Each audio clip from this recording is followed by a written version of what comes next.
Today, I'm exploring a hot topic I see discussed by many: the differences between higher ed and corporate IDs. Before I dive in, I'm going to get a little bit spicy and say that I have actually worked in both settings, unlike a lot of people you may see talk about it online. Now, I did make a choice naming my channel Unfiltered ID, so this video is going to dive into the good, the bad, and the ugly, and I'll bring in some of my own experiences as I talk through these differences. Dealing with SMEs. Regardless of the setting, instructional designers need SMEs to help provide content knowledge for learning experiences. When speaking to many IDs, they often say dealing with SMEs can be one of the most challenging parts of the job. I agree with this, and it can be a struggle in both corporate and higher education settings. For corporate, SMEs are usually project owners, seasoned employees, or others who are deemed experts on either the business process, knowledge of the product, or whatever it is that you're creating the learning experience for. Often in a corporate setting, SMEs will not be part of the learning and development team, and actually I think it's a little bit dangerous for the ID to be the SME, but I'll save that for another video. Now, in higher educational settings, most IDs are creating content that is academic facing, meaning that the learning experiences are tied to the courses that students pay for. The SMEs in higher education settings are faculty members who are often research experts, but not necessarily teaching experts. Despite that many PhD students seeking the degree want to become university professors, pretty much no university PhD program has a curriculum to prepare future faculty to teach. In both settings, I've found it challenging to hold SMEs accountable, but the worst setting for this in my own experience is higher education. Most universities allow their faculty to own the intellectual property of the courses they teach, meaning that they often don't want to share any additional information with the instructional design staff to support their courses. Also, in my experience, higher education can have a culture that staff members are only there to support the faculty. As a higher ed ID, I dealt with some faculty who did not value my expertise because I didn't have a PhD after my name. And even then, because I was a staff member, I was considered university scum. Now, there are plenty of stories I can tell here, but trust me when I say this is a difficult road. But not all faculty are that way. In fact, I was able to make some great relationships with some faculty and make some really unique and fun learning experiences. However, I will say the majority of the time was very difficult. Faculty won't respond to emails. They'll ghost you in meetings. Sometimes that left you in a holding pattern. I remember there was this one course that I needed to transition from in-person to online, and I waited 1.5 years before finally making progress because it wasn't that important to the faculty member. A good rule of thumb, regardless of where you work, is to have a working agreement and scope of the project with your SMEs. This includes what you as the ID are responsible for, in addition to what the SME is responsible for. Now, often in a corporate setting, that can include the person's supervisor for transparency and accountability. You can do that too in higher ed, although often the department chair is a peer of that faculty member who also has no real power to hold that faculty member accountable, so faculty can really do whatever it is they want to do. If the SME doesn't keep up with their end of the bargain, escalate it to your leadership as well. In my experience, dealing with SMEs in a corporate environment has been a little bit easier than in higher education, but when an ID is asked to create a learning experience, it should be clear that that end product should be a collaboration to make sure that both the content and the learning expertise are leveraged in the best way possible to deliver the best learning experience. Money and work-life balance. 2020 has really brought the profession into the spotlight, so let's talk money. Where will you make the most money, and where is the best work-life balance? Candidly, higher education IDs often make around 25 to 60% less than their corporate instructional design peers. Numbers I've seen for higher education IDs can range from 45,000 US dollars to 70,000, whereas the same job in a corporate environment can range between 75,000 US dollars to $100,000. The last bit I'll put out about salary is that public institution salaries are public record, and you can often find these quickly via a Google search. Also, pay attention to gender in ID salaries, as I've seen a significant wage gap at some institutions.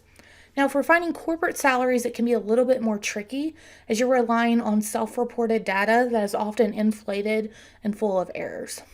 Many universities have put freezes on raises due to the impact of the pandemic, whereas many corporate cultures still pay for performance. This means if you perform well in your job, you'll get a boost in salary, maybe accrue some stock units, be eligible for a promotion, or even receive a bonus. Despite being back in corporate for about 6 months, I was delighted to receive a bonus this year for hard work on a company-wide project. I think corporate often gets a bad reputation for work-life balance. Just for context, I worked as a corporate ID in 2008 through 2013, and then I went to higher ed ID for 7 years, and then I transitioned back to corporate ID in middle of 2020. Now, the 2013 corporate environment and the 2020 corporate environment seem extremely different to me. I know many folks say higher ed has great benefits and good work-life balance, and this is true. Higher education often gives its employees free tuition, which I took full advantage of during my 7 years at the institution that I worked at. Also, higher education's workload has busy periods and lighter periods, often tied to the academic calendar of the institution. But now being back in a corporate environment, I can say it's not what I totally remembered it being. Of course, I know that this does vary from organization to organization, and while I do work more hours weekly in corporate, I will say that I don't necessarily feel like I'm overwhelmed. I just think I have a lot more responsibility now than I did previously. So final verdict, I think it kind of depends. Like anything, do your due diligence, know what's important to you when you research an organization. Educational requirements. I feel like this is a question I see get asked daily on various ID groups, is if I should get a master's in ID.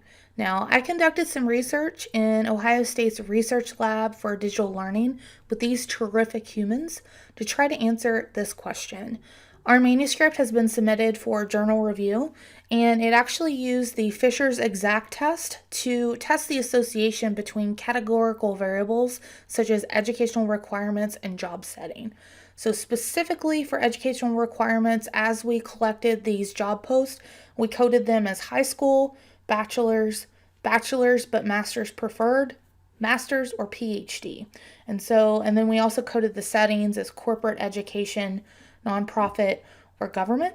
So, using the Fisher's exact test, the results show that there was a significant association between the job setting and the educational requirements stated in the job descriptions. So what this means is for corporate settings, more jobs than expected only required a bachelor's degree, and fewer jobs than expected required a master's degree or higher. Now, on the contrary, for higher education settings, more jobs than expected required master's degrees or higher, and fewer jobs than expected required bachelor's degree.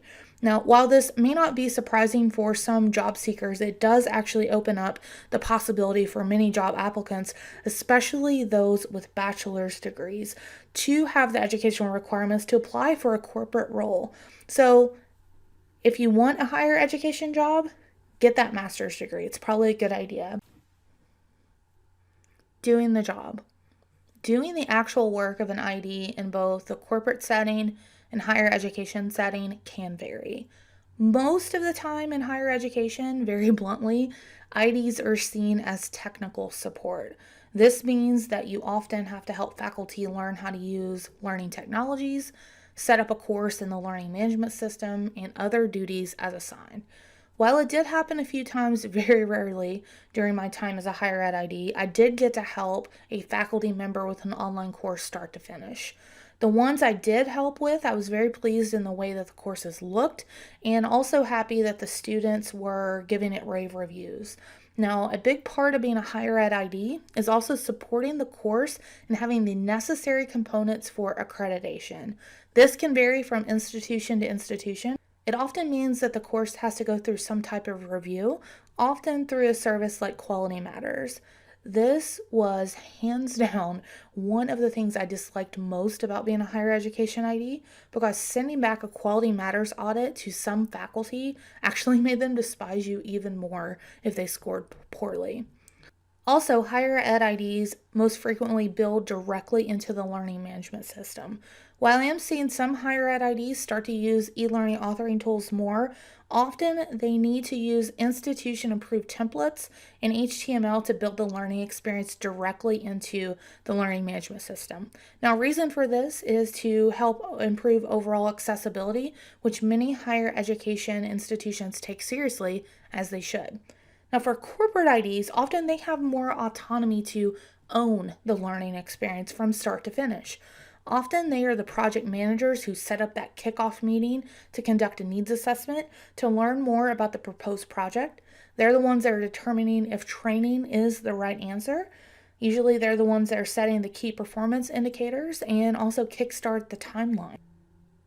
Often corporate IDs have standards and requirements like higher ed IDs, but sometimes they can have more creative freedom than higher education IDs. Both settings require IDs to have a real passion for the profession to be successful, as change in ID is constant.